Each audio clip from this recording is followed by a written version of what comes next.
pwede na siguro ni harvestan ba. Ay, taglas na siya. Ano akong alagbati sa likod. Gamay akong lugar, guys. Hindi mo man. Ay, salamat, Lord.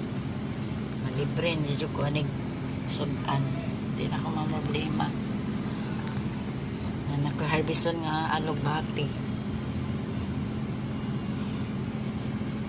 Tama ka siya tanaw.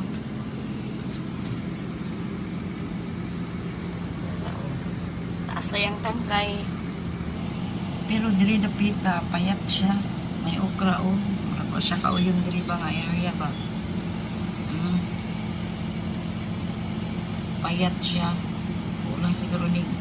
Pamani abono ang isa. Diri lang ayuta di sila kauyon. Na kung kapayas o yun siya namulak ba. Kay kuan man diri murag kabuk siya dili siya kapatuyang kuan. Kabuk.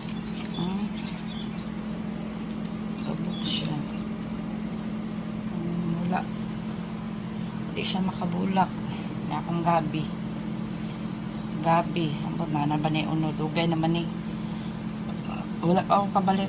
Kaadto Australia na ni siya. Ano tubo niya kuan kay. Ako gitanong gagalay ambot kong mabuhi na siya diha. Pwede na siguro ni siya harvest no. Pero maganahan ko magtanaw nga wala pa siya napuplan. Ana lang sa siguro ni siya. Tanawon lang sa nato ni. Nagkaon na mong nana. Pure rice lang sana. Huwag na maggulay. Kay pulaan na siya gulay good permit. Na, ayaw mag-ano. Bayad man na.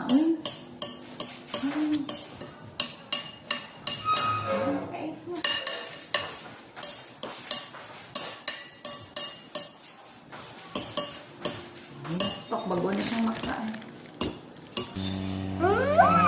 Try na ito pagkaw ng shrimp. Pero ano itong tao niya? Nana, shrimp. Ganyan siya makaon. Ha? Siya makaon.